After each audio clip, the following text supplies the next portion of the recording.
Hello दोस्तों, welcome to अपर्सता। Class 10th की mathematics में आप सभी का एक बार फिर से हार्दिक स्वागत है। क्लास 10th में मेरे प्यारे भाई हम स्टार्ट करते हैं आज। देखिए, सिलेबस डिस्कशन के बारे में बात करेंगे आज क्लास 10th में, क्योंकि देखो अगर आपको 2023 में पूरी की पूरी पढ़ाई करनी है और 2024 में आपको बोर्ड पेपर देना है तो उसके लिए मेरे दोस्तों हम सिलेबस डिस्कस की बात करते हैं। मतलब कि अब देखो, अगर आप क्लास 10th में हैं और आपको बोर्ड पेपर देना है, अपनी पढ़ाई अभी भी स्टार्ट करनी है, तो देखो आपको सिलेबस के बारे में जानकारी होनी चाहिए थोड़ा सा। ठीक बात है। मतलब क्या क्या चीज़ें आपको अपनी कक्षा में पढ़नी है, आपकी बुक में क्या क्या चैप्टर्स हैं उसके बारे में जानकारी होना बहुत ज़रूरी है। क्योंकि देखो, आप जानकारी जब आपके रहेगा तो आपको ये पता रहेगा, हाँ इसके बाद ये चैप्टर आएगा, हमको ये पढ़ना है, अभी हमारा ये चैप्टर छूटा है, ये पढ़ना है। थोड़ा सा बेसिक भी नॉलेज होगा। मैं आपको सभी चीज़ें बताऊँगा इस क्लास में, पढ़ाई की बात नहीं होगी, लेकिन सिलेबस के बारे में जानकारी दूंगा कि क्या क्या चीज़ें आपको पढ़नी है, क्या आपने कभी ये चीज़ें अपने जीवन में पढ़ी है या नहीं, इसके बारे में थोड़ा सा मैं आपको बताऊंगा, आपको समझ में आएगा। ठीक बात है।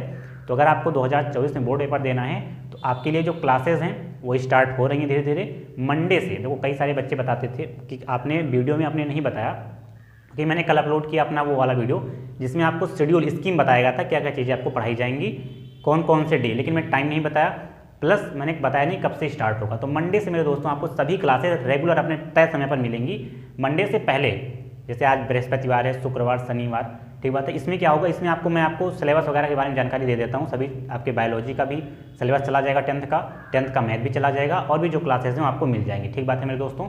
तो मतलब आपको मंडे से जो क्लासेज होंगी वो तय समय पर मिलेंगी, इसमें कोई तकलीफ आपको नहीं है। लेकिन मंडे से पहले आपको जो सिलेबस डिस्कस वगैरह की बातें होती हैं वो मैं आपको करा दूंगा। ठीक बात है। तो आज स्टार्ट करते हैं सिलेबस डिस्कशन क्लास 10th की मैथमेटिक्स। जो स्टूडेंट 2023-24 में आपको पढ़ना है उनके लिए हेल्पफुल रहेगा वीडियो। ठीक बात है। अब देखिए, यहाँ पर जो आपका चैप्टर नंबर 1 है क्लास 10th मैथमेटिक्स में, क्या है, वास्तविक संख्याएँ। तो वास्तविक संख्याएँ में क्या क्या चीज़ें आपको पढ़नी है वो मैं आपको बता देता हूँ। ठीक बात है। वास्तविक संख्याएँ चैप्टर नंबर 1 है आपका, वास्तविक संख्याएँ। इंग्लिश में इसे क्या कहेंगे, रियल नंबर्स। इंग्लिश में आपको जानना नहीं है, हालांकि जानना जरूरी है, मैं आपको बता देता हूँ, रियल नंबर्स कहते हैं, लिख लेना आप। ठीक बात है। अब देखिए, यहाँ पर आप हिंदी माध्यम के हैं तो हिंदी में ज़्यादा जरूरी है बताना। अब देखो, रियल नंबर्स, वास्तविक संख्याओं में क्या क्या चीज़ें आपको पढ़नी है। एक जो मेन और फेमस है आपका यूक्लिड विभाजन प्रमेय का, ये आपको वास्तविक संख्याओं में पढ़नी है। जब मैं पढ़ाऊंगा तो विस्तार से बताऊंगा, लेकिन आज ये बताऊंगा कि क्या क्या चीज़ें चैप्टर्स में पढ़नी है। ठीक बात है। आपको पढ़ना है यूक्लिड विभाजन प्रमेय का।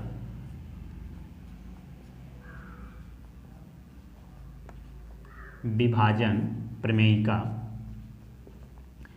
दूसरा टॉपिक इसमें रहेगा आपका।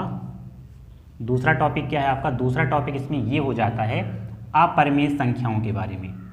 अपरिमेय संख्याएं। अपरिमेय संख्याएं क्या होती हैं, ऐसी संख्याएं जिनको हम p/q फॉर्मेट में नहीं लिख सकते, उन्हें हम अपरिमेय संख्या कहते हैं। जैसे √2 हो गया, √3 हो गया, √5 हो गया, पाई हो गया, ये सभी क्या हैं, आपके अपरिमेय संख्याएं हैं। पाई को हम p/q फॉर्मेट में नहीं लिख सकते। आप कहते हैं पाई को हम 22/7 लिख सकते हैं, नहीं दोस्तों, ये एग्जैक्ट मान 22/7 नहीं है। पाई का जो एग्जैक्ट मान है मेरे दोस्तों वो 3.141 ऐसे ऐसे डॉट डॉट करते हैं। ठीक है। एक गणितज्ञों ने 3.141 को 22/7 लिख दिया, p/q फॉर्मेट नहीं है। पाई अगर पूछा जाएगा तो हमेशा अपरिमेय संख्या है, परिमेय संख्या नहीं है, अपरिमेय संख्या है पाई। ठीक बात है। जब मैं पढ़ाऊंगा तो आपको सब चीज़ें डिफाइन कर दूंगा। और दूसरी चीज़ें क्या पढ़नी है आपको, दशमलव के बारे में पढ़ना है। थोड़ा सा आपको यहाँ पर क्या पढ़ना है, दशमलव के बारे में भी पढ़ना है, डेसिमल के बारे में, रैकरिंग जैसे आप कहते हैं, पुनरावृत्ति के बारे में आपको पढ़ना है। ठीक बात है मेरे दोस्तों। दशमलव मैंने लिख दिया शॉर्ट फॉर्म में कि दशमलव के बारे में थोड़ा सा आपको जानकारी होगा। ठीक बात है। अब देखिए, यहाँ पर जो चैप्टर नंबर 2 है इसको एक इस प्रकार से लिखते हैं, ये 1 हो गया। अब जो चैप्टर नंबर 2 आपका है वो क्या है मेरे दोस्तों, चैप्टर नंबर 2 आपका है बहुपद। क्या है आपका, बहुपद। बहुपद। ठीक बात है। बहुपद में आपको क्या पढ़ना है, देखो बहुपद में आपको पढ़ना है शून्यक के बारे में। शून्यक के बारे में पढ़ना है मेरे दोस्तों, क्या पढ़ना है, शून्यक के बारे में पढ़ना है। प्लस इसमें आपको क्या पढ़ना है, शून्यकों के बारे में पढ़ना है। और यहाँ पर क्या पढ़ना है आपको, जैसे यहाँ पर हो जाता है ये आपका कि जैसे alpha plus beta, alpha into beta आप जानते हैं, मूलों का योग, मूलों का गुणनफल, वो भी आपका इसी चैप्टर में आएगा, वो चीज़ें आपको पढ़नी है। ठीक बात है। जैसे मूलों का योग, मूलों का गुणनफल, ये इसी चैप्टर में आएगा। तो मूलों का योग, मूलों का योग, मूलों का योग तथा गुणनफल, इसी चैप्टर में आपका आता है, वो भी आपको यहाँ पर पढ़ना है। कुछ ग्राफ्स वगैरह के बारे में भी आपको इस चैप्टर में पढ़ना है, बहुपद में। ठीक बात है। अब जो चैप्टर नंबर 3 है आपका, क्या है चैप्टर नंबर 3 आपका, क्या आ जाएगा? चैप्टर नंबर 3 है दो चर वाले रैखिक समीकरण। ये इंपॉर्टेंट चैप्टर है। दो चर वाले रैखिक समीकरण युग्म, रैखिक समीकरण युग्म, linear equation in two variables. ठीक बात है, इंग्लिश में ये कहते हैं linear equation in two variables. जैसे दो चर वाले रैखिक समीकरण में आपको क्या पढ़ना है, देखो मैं आपको बताता हूँ। जैसे आपने कभी ना कभी क्लास 8th में 9th में आपने देखा होगा कि 2x + 3y = 5, एक समीकरण ये हो गया। 3x + 2y, 3x + 2y = 6। अब यहाँ से आपको क्या करना रहता है, इन दोनों समीकरणों से आपको x और y का मान निकालना होता है ना। तो यही चीज़ है आपका दो चर वाले रैखिक समीकरण, इसी पर बेस है। आपको दो चर, देखो यहाँ पर दो चर मिल रहे हैं आपको x y। तो दो चर वाले रैखिक समीकरण युग्म में आपको ऐसे ही यहाँ पर समीकरण दिए रहेंगे और वहाँ से पूछेगा x y का मान निकालना। अब ये x y का जो मान निकाला जाएगा ना, यहाँ पर आपके रैखिक समीकरण युग्म में, दो चर वाले रैखिक समीकरण युग्म में आपके 3 प्रकार से हैं। कौन कौन से हैं? प्रतिस्थापन विधि, 3 विधियों से आप x y का मान निकाल सकते हैं। प्रतिस्थापन विधि से, एक है विलोपन विधि, दूसरा है आपका विलोपन विधि से, विलोपन विधि भी आपको पढ़ना है। और तीसरा आपका है वज्र गुणनखंड विधि। वज्र गुणनखंड लिखें या गुणन ही लिखें, वज्र गुणन विधि। तो ये 3 विधियां आपको इसमें पढ़नी है दो चर वाले रैखिक समीकरण युग्म में। ठीक है मेरे दोस्तों, दो चर वाले रैखिक समीकरण युग्म में एक्स वाई टर्म में दिया जाएगा और 2 आपको समीकरण दिए जाएंगे। वहाँ से आपको इन तीनों, ये आपका एक पढ़ना, ये दूसरा आपका ये हो जाएगा विलोपन विधि, तीसरा आपको ये 3 टाइप आपको पढ़ने हैं और तीनों टाइप से आप एक्स वाई का मान निकाल सकते हैं। ठीक बात है। अब देखो तीसरा हो गया आपका। चौथा चैप्टर क्या हो जाएगा आपका? चौथा चैप्टर आपका क्या है, मैं आपको देख करके बताता हूँ। चौथा चैप्टर है आपका द्विघात समीकरण मेरे दोस्तों। क्या है आपका? द्विघात समीकरण। क्या है? द्विघात समीकरण, क्वाड्रेटिक इक्वेशंस इंग्लिश में से कहते हैं। अब देखो द्विघात समीकरण में क्या पढ़ना है आपको? द्विघात समीकरण में भी आपको 3 चीज़ें पढ़नी हैं। देखो द्विघात समीकरण आप जानते हैं, आपने कभी ना कभी पढ़ा होगा, ax² + bx + c = 0। द्विघात समीकरण का ये व्यापक रूप होता है ना। जैसे यहाँ पर 3x² + 5x + 6, हमने रैंडमली कोई नंबर लिख दिया, हम नहीं जानते हैं कि इसका हल है या नहीं। ठीक बात है। 3x² + 5x + 6 अगर आपको इस प्रकार से कोई समीकरण मिल जाता है, यहाँ से कहेगा x का मान निकालो। तो ये x का मान, यहाँ से देखो x² है, x के पावर कितना है? 2 है, इसका मतलब यहाँ से x का 2 मान आएगा। तो इस प्रकार से आप द्विघात समीकरण में पढ़ेंगे x का मान निकालना। अब ये जो x का मान है, यहाँ पर देखो xy का मान निकालने के लिए 3 विधियाँ थी, यहाँ पर केवल x का मान निकालने के लिए 3 विधियाँ हैं। 3 विधियाँ क्या हैं? देखो, एक गुणनखंड विधि आपको यहाँ पर पढ़ना है। क्या खंड पढ़ना है? गुणनखंड विधि पढ़ना है। दूसरा यहाँ पर आपको पढ़ना है पूर्ण वर्ग विधि। और तीसरा आपको पढ़ना है श्रीधराचार्य फॉर्मूला। क्या पढ़ना है? श्रीधराचार्य फॉर्मूला। ठीक बात दोस्तों, या सूत्र लिख दें। तो ये आपको द्विघात समीकरण में क्या पढ़ना है? ये 3 चीज़ें मेरे दोस्तों आपको पढ़नी है, गुणनखंड विधि, पूर्ण वर्ग बनाने की विधि और श्रीधराचार्य फार्मूला। इन तीनों से आप x का मान निकाल सकते हैं आसानी से। ठीक बात है। अब देखो 4 नंबर हो गया आपका, चैप्टर नंबर 4 हो गया। चैप्टर नंबर 5 देख लेते हैं। चैप्टर नंबर आपका क्या है? 5 नंबर। 5 नंबर क्या है आपका? चैप्टर नंबर 5 है मेरे दोस्तों समांतर श्रेणी। क्या है? समांतर श्रेणी, ऐसी श्रेणी जिनके 2 टर्मों का योग, 2 पदों का अंतर समान हो, उन्हें समांतर श्रेणी कहते हैं। ऐसी श्रेणी जिनके 2 पदों का योग, लगातार 2 पदों का अंतर समान। ठीक बात है। समांतर श्रेणी इसे अंग्रेजी में कहते हैं अरिथमेटिक प्रोग्रेशन। ठीक बात है। अब देखो इसमें क्या पढ़ना है? देखो समांतर श्रेणी के बारे में पढ़ना है। दूसरा nवें पद का फॉर्मूला पढ़ना है। nवें पद का सूत्र यहाँ पर पढ़ना है, इनके बारे में पढ़ना है, सूत्रों के बारे में पढ़ना है, कैसे nवें पद का फॉर्मूला लगाते हैं, nवां पद कैसे निकाल सकते हैं, ये पढ़ना है आपको। प्लस दूसरा क्या है? nवें पद के योग के बारे में पढ़ना है। nवें पद का योग के बारे में पढ़ना है। ये 2 टर्म आपको पढ़ने हैं। समांतर श्रेणी इसी में खत्म है आपका। ठीक बात है। कई टाइप के सवाल हैं, यही लगाएंगे, खत्म हो जाएगा। अब देखो छठा चैप्टर जो आपका है, छठा चैप्टर मैं आपको देखो एक बेसिक व्यू दे देता हूँ, आपको पता हो जाएगा। हाँ सर ने गुणनखंड विधि बताया था, पूर्ण वर्ग विधि बताया था, सेधाचारफल विधि पढ़ाया था, ये 3 टॉपिक पढ़ने हमको, इसी में सवाल में उलझे रहना है, बात जाना है, यही सब कंप्लीट होगा आपका। ठीक बात है। छठा चैप्टर आपका क्या है? छठा चैप्टर आपका है त्रिभुज। त्रिभुज मेरे दोस्तों, त्रिभुज में क्या क्या चीज़ें पढ़नी है आपको? देखो त्रिभुज की समरूपता यहाँ पर पढ़नी है। क्या पढ़नी है आपको? हाँ, त्रिभुज की आकृतियों के बारे में पढ़ना है। त्रिभुज की क्या पढ़ना है? आकृतियों के बारे में पढ़ना है। आकृतियों के बारे में पढ़ना है। समरूपता, त्रिभुज की समरूपता के बारे में पढ़ना है। त्रिभुज की समरूपता के बारे में पढ़ना है। त्रिभुज की समरूपताओं के बारे में पढ़ना है। समरूपताओं के बारे में पढ़ना है। त्रिभुज का क्षेत्रफल के बारे में पढ़ना है आपको। क्या पढ़ना है? त्रिभुज का क्षेत्रफल के बारे में पढ़ना है। यही सब चीज़ें आपको त्रिभुज में पढ़नी है, बेसिक चीज़ें। ठीक बात है। अब देखो यहाँ पर चैप्टर नंबर 7 क्या है आपका आ जाएगा। चैप्टर नंबर 7 क्या है आपका? चैप्टर नंबर 7 है निर्देशांक ज्यामिति। इंपॉर्टेंट है निर्देशांक ज्यामिति।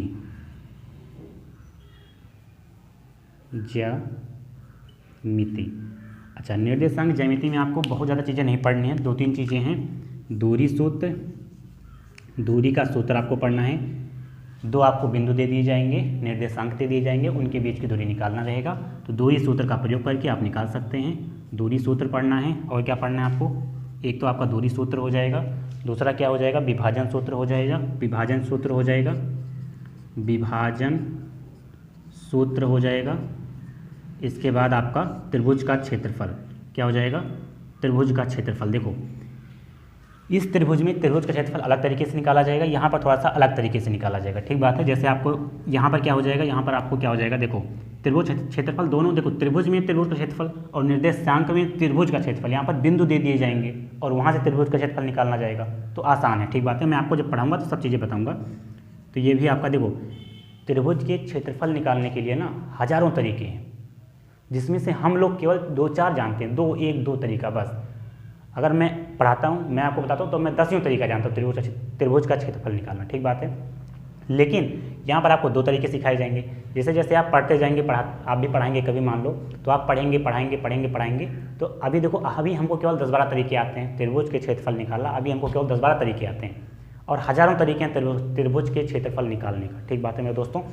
तो ये आपका यहाँ पर पढ़ना है त्रिभुज का क्षेत्रफल निकालना। त्रिभुज के क्षेत्रफल के बारे में आपको पढ़ना है। ठीक बात है। इसके बाद आपका 8वां चैप्टर क्या आ जाएगा? 8वां चैप्टर है त्रिकोणमिति का परिचय। 8वां चैप्टर क्या हो जाएगा आपका?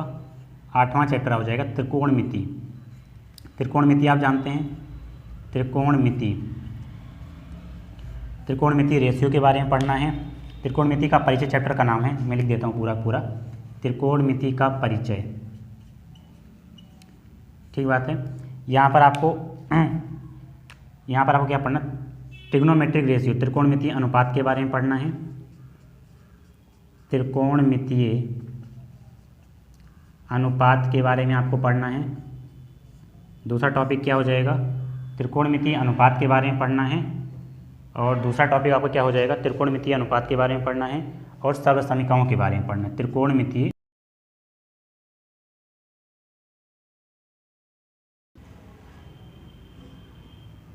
सर्वसमीकाओं के बारे में आपको पढ़ना है। 1-2 टॉपिक यहाँ पर और हैं, वो जब मैं पढ़ाऊँगा तो बताऊँगा। ठीक है। ठीक बात है। मतलब मोटा मोटा डिफिनीशन है वो मैं आपको बताता हूँ। ठीक मेरे दोस्तों। तो देखो ये चैप्टर आपके मतलब ये आपका सिलेबस है, अभी 8 नंबर तक मैंने डिस्कस किया है। इसका आप स्क्रीनशॉट ले लें या नोट कर लें पुश करके। ठीक बात है। मैं पीछे हट जाता हूँ, फिर मैं इसको इरेज करता हूँ, फिर आगे के बारे में आपको बताता हूँ। ठीक है मेरे दोस्तों। देखो अगर आपको देखो मैं बहुत आराम से पढ़ाऊँगा आपको। ठीक बात है। कोई तकलीफ नहीं है, सिलेबस की जिम्मेदारी हमारी है।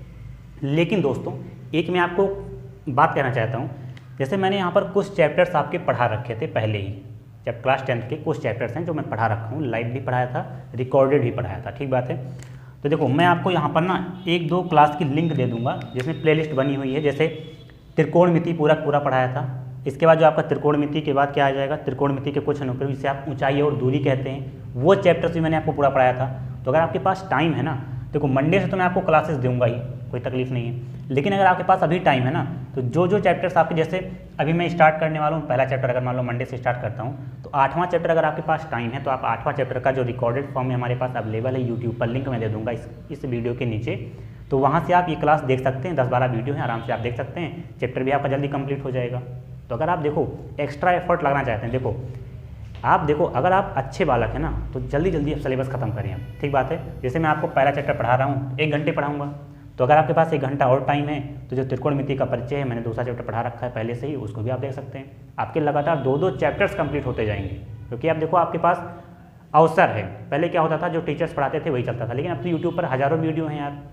अगर आप पढ़ना चाहते हैं तो ये चैप्टर्स आप पढ़ सकते हैं। और भी चैप्टर्स हैं, ऐसा नहीं है, मैं आपको एग्जांपल दे रहा हूँ कि अगर एक चैप्टर चल रहा है तो आप 8वां चैप्टर भी साथ साथ पढ़ सकते हैं, इसमें कोई तकलीफ नहीं है, ठीक बात है। इसको आप नोट कर लें, फिर हम नेक्स्ट देखते हैं।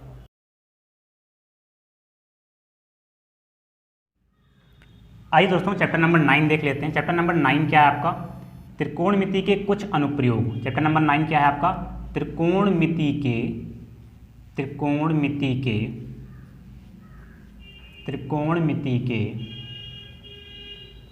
कुछ अनुप्रयोग।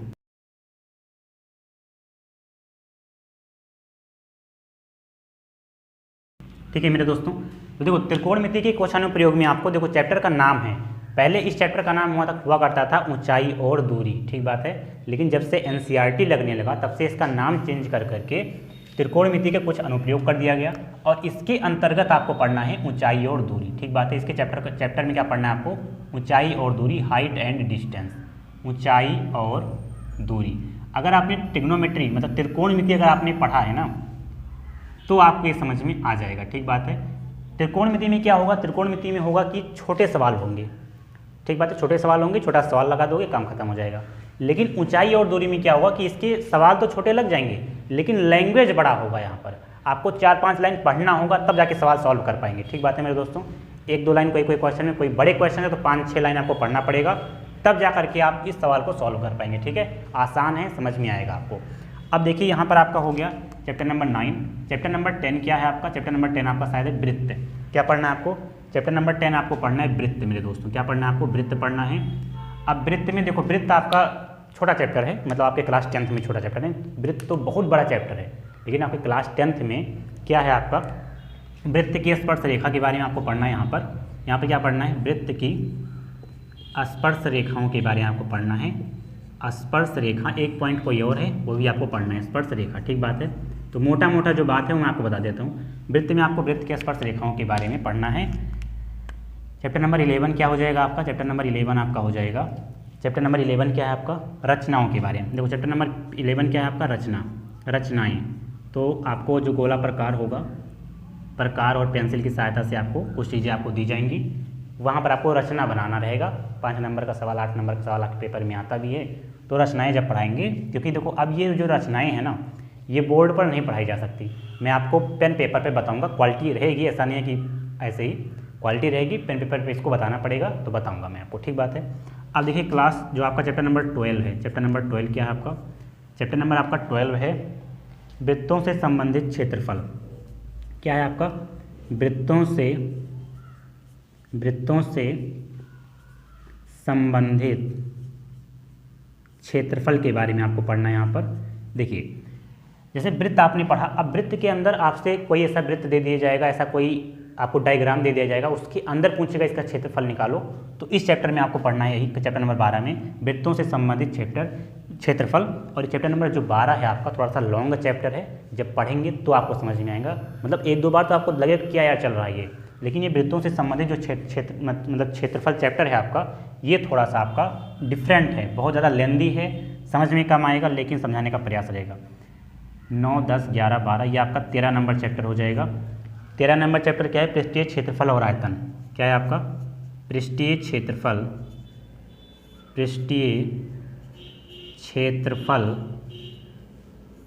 और आयतन।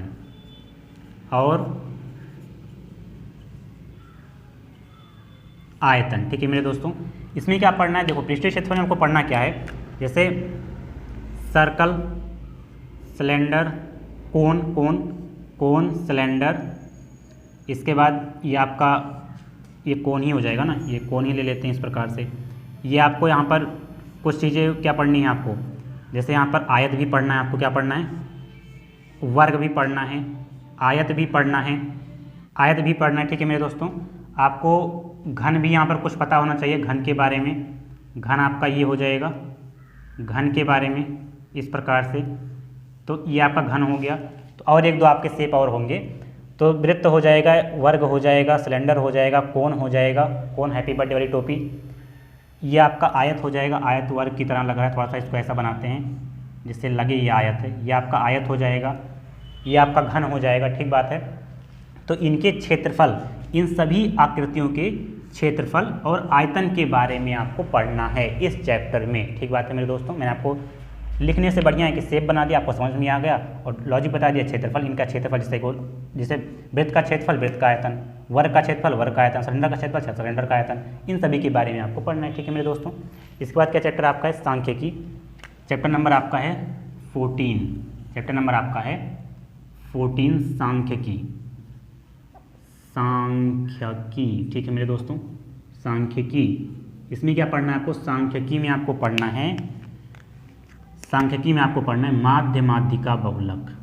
पढ़ा होगा आपने कभी न कभी क्लास 8th में 7th में, माध्य माध्यिका, माध्य माध्यिका और बहुलक के बारे में आपको पढ़ना है। ठीक बात है। चैप्टर नंबर 15 आपका है प्रायिकता, जो कि लॉजिक वाला चैप्टर है। लॉजिक अगर आपको पता है तो आप प्रायिकता लगा ले जाएंगे। चैप्टर नंबर 15 आपका है प्रायिकता, ये चैप्टर आपको पढ़ना है मेरे दोस्तों। 15 चैप्टर आपके हो गए। हमें लगता है कि आपको ये सभी चैप्टर समझ में आए होंगे, इसमें आपको समझने में कोई तकलीफ नहीं हुई होगी। ठीक बात है मेरे दोस्तों। तो आज के लिए आपको समझ में आया होगा कि आपके सिलेबस में क्या क्या चीज़ें हैं और क्या क्या चीज़ें आपको पढ़नी है, वो मैंने आपको डिस्कस कर दिया। ठीक बात है। आज के लिए हम इतना ही रखते हैं। आज का ये जो आपका सिलेबस डिस्कशन का पॉइंट था, ये कैसा लगा इस वीडियो में आप कमेंट सेक्शन में आप जरूर बताइएगा। देख करके भागिएगा मत, कमेंट करते रहिएगा। ठीक बात है, कमेंट करते रहिएगा, जो क्वेरीज वगैरह होंगी पूछते रहिएगा कमेंट बॉक्स में, और जो दिक्कत परेशानी होगी वो बताते रहिएगा। वीडियो अगर आपको आज की पसंद आई हो तो लाइक कर देना, दोस्तों के साथ अपने जरूर शेयर करना, वो भी आएंगे तो और मजा आएगा पढ़ने में। ठीक बात है। कमेंट लेकिन जरूर कर देना। आज के लिए इतना ही रखते हैं। अगर आप नए स्टूडेंट हैं तो सब्सक्राइब भी कर देना। आज के लिए इतना ही। आप सभी का बहुत बहुत धन्यवाद। आप आए, थैंक यू भाई।